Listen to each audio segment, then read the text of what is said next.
Wizara ya Afya nchini Iran imeripoti kuwa takribani watu 17 wamepoteza maisha na wengine 115 wamejeruhiwa vibaya kufuatia msururu wa mashambulizi ya hivi karibuni ya kijeshi yaliyotekelezwa na nchi ya Marekani katika maeneo tofauti ya nchi hiyo. Akithibitisha ukubwa wa madhara hayo, Hossein Kermanpour, ambaye ni mkuu wa habari katika Wizara ya Afya ya Iran, amebainisha kuwa miongoni mwa wahanga hao 17 waliouawa yumo mwanamke mmoja.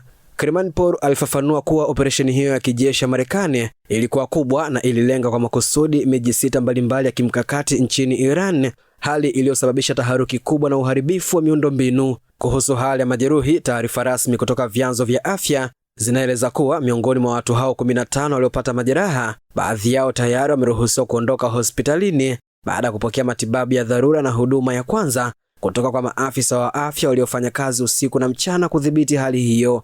Hata hivyo, wengine kadhaa bado wamelazwa wakipatiwa uangalizi wa karibu wa kimatibabu kutokana na ukubwa wa majeraha walioyapata wakati wa milipuko hiyo. Mashambulizi hayo ya anga na makombora yaliyofanywa na jeshi la Marekani yalishambulia kwa kasi maeneo mbalimbali ya nchi hiyo, ikiwa ni pamoja na miji na visiwa muhimu vya kiuchumi na kijeshi kama vile mji wa bandari Abasi, kisiwa cha Qashim, Siraki cha bahari, pamoja na eneo la kimkakati la Bushehr lililo na umuhimu mkubwa wa nyuklia na kijiografia.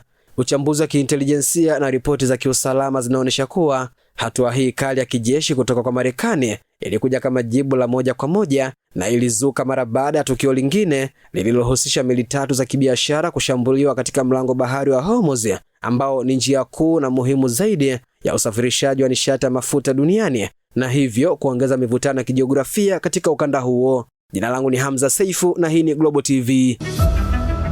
Hello Tanzania, tunajua unajiuliza utafikaje katika ofisi zetu za First Vision Cargo. Tunapatikana Dar es Salaam, barabara ya Lumumba, jengo la ushirika Tower, floor namba 8.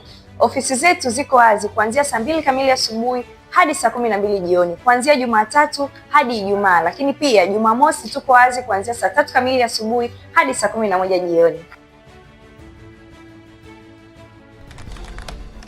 Mawasiliano zaidi, wasiliana nasi kupitia simu namba 0678 880 880. Karibuni tuhudumie.